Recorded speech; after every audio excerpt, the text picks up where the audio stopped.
Elle a été maintes fois reportée et personne ne pouvait être sûr que le scrutin serait maintenu. La présidentielle en Centrafrique aura quand même bien lieu ce mercredi, après 3 ans de guerre civile et dans un climat plus qu'instable. 30 candidats sont inscrits, 3 sont favoris, aucun ancien président ne se présente. Objectif, une paix durable et le redressement de l'économie. Ce professeur de droit à Bangui veut y croire. Je suis convaincu que les Centrafricains vivront ensemble comme par le passé. Parce que ce n'est qu'un groupe d'individus qui sèment le désordre dans le pays. Et la preuve, c'est qu'au courant de la semaine, je crois vers la fin de la semaine dernière, au kilomètre 5, les musulmans ont marché contre les autres pour dénoncer ceux qui sont les fauteurs de troubles au kilomètre 5. Le kilomètre 5, c'est ce quartier musulman de Bangui où les habitants ont manifesté mi-décembre contre les extrémistes musulmans qui tentaient d'empêcher un référendum plus tôt dans le mois, demandant l'aide des casques bleus présents en Centrafrique.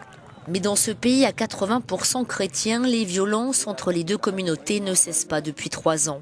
Elles ont ralenti depuis le cessez-le-feu, mais la situation est toujours tendue. En décembre 2013, la France envoie plusieurs milliers de soldats pour ramener le calme. Le pays a sombré dans le chaos quelques mois plus tôt quand les rebelles de la Séléka, en majorité musulmans, prennent le pouvoir. La seconde guerre civile éclate avec les milices chrétiennes anti-Balaka. Le pays est divisé. Michel Djotodia, qui s'était autoproclamé président, démissionne finalement en janvier 2014. Catherine Zamba Panza assure depuis la transition. Première femme à la tête du pays, elle appelle immédiatement les parties prenantes au conflit à déposer les armes. En juillet de la même année, les belligérants signent à Brazzaville un accord de cessez-le-feu qui prévoit notamment la formation d'un gouvernement d'union nationale. Parmi les 3 favoris à la présidentielle, Anissé Georges Dologuélé, économiste de formation, ex-premier ministre, surnommé Monsieur Propre. Pour lui, le pays n'est pas encore tiré d'affaire. Vous pouvez faire tous les discours de réconciliation que vous voulez. Vous pouvez faire signer tous les actes de réconciliation que vous voulez.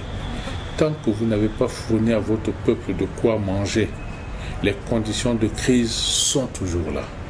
Dans ce pays de 4,8 millions d'habitants, les électeurs, chrétiens comme musulmans, se sont massivement inscrits sur les listes électorales. Pour eux, un seul objectif, la paix et ne plus entendre les armes.